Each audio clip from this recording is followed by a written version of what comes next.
आप देख रहे हैं रेड न्यूज भारत टीवी, हर खबर पर पहली नजर।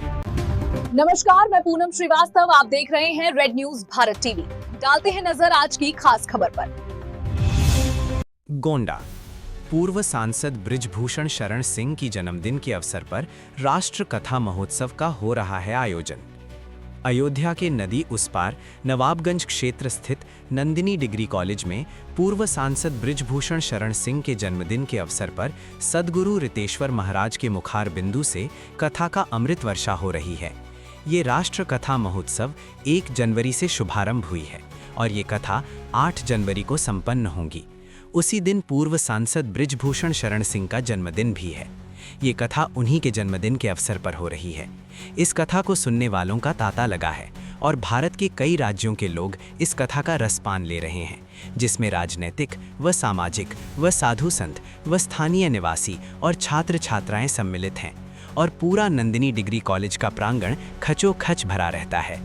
सभी को इस राष्ट्र कथा महोत्सव में सम्मिलित होना चाहिए और सद्गुरु रितेश्वर महाराज की कथा से ज्ञान लेना चाहिए और हमको अपना जीवन गुरुदेव के बताए मार्गों पर चलकर जीना चाहिए। वहीं आए हुए भक्तों ने बताया कि आज के समय में देश में राम कथा, श्रीमद् भागवत कथा और अन्य कथाएं होती हैं। वहीं राष्ट्र कथा पहली बार आयोजित की जा रही है, जो विशेष रूप से युवाओं के लिए है। गुरुजी ने बताया है कि कैसे युवा अपने जीवन को निखार सकते हैं और अपने लक्ष्यों को प्राप्त कर सकते हैं। गुरुजी के उपदेश और व्याख्यान को ध्यान से सुनने से आपके सारे प्रश्नों का उत्तर मिल जाएगा। उन्होंने बताया है कि कैसे हम अपने जीवन में आगे बढ़ सकते हैं और अपने समाज की सेवा कर सकते हैं। नेताजी ने बहुत अच्छा काम किया है, जिसने हमारी पुरानी परंपरा को फिर से जीवंत किया है। इस कथा में सर्व समाज की भागीदारी है और सभी ने अपना योगदान दिया है। यह एक अनोखा आयोजन है जो युवाओं को अपने जीवन को निखारने और समाज की सेवा करने के लिए प्रेरित करता है।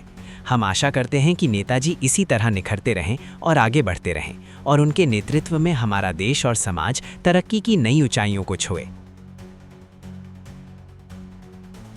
यह देश में राम कथा, श्रीमद् भागवत कथा, तमाम कथा होती थी, लेकिन देश में राष्ट्र कथा पहली बार हो रही है और यह कथा युवाओं के लिए हो रही है।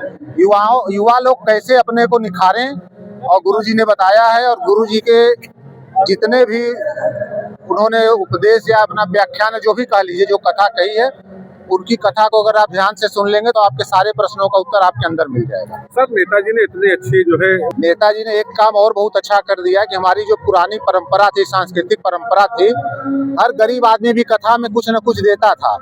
बीच में बड़े बड़े लोग कथा कराने लगे तो उससे क्या हुआ कि लोग डरने लगे कि उतने बड़े आदमी के हम कैसे 5 किलो बथुआ ले। हार्दिक बधाई। और जितना बड़ा आयोजन सांसद जी ने किया है, अभी तक हमारे ख्याल से पूरे देश में इतना बड़ा आयोजन किसी ने सोचा भी नहीं होगा।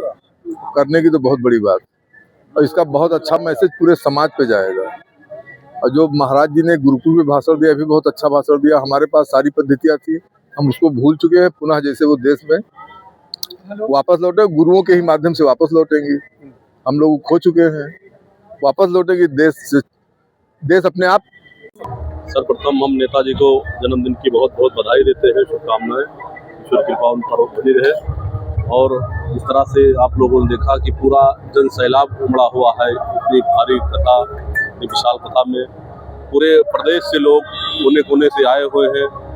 मैं सभी का हृदय से वंदन अभिनंदन करता हूँ। इस गोंडा की नंदिनी नगर धरती पर ये कार्यक्रम हमारे हिंदू सनातन के लिए वास्तव में बहुत ही सराहनीय कार्य है। इस पर हम सभी को चिंतन करने का विषय है और सभी को ऐसे कथा में सहभागिता लेने की जरूरत है।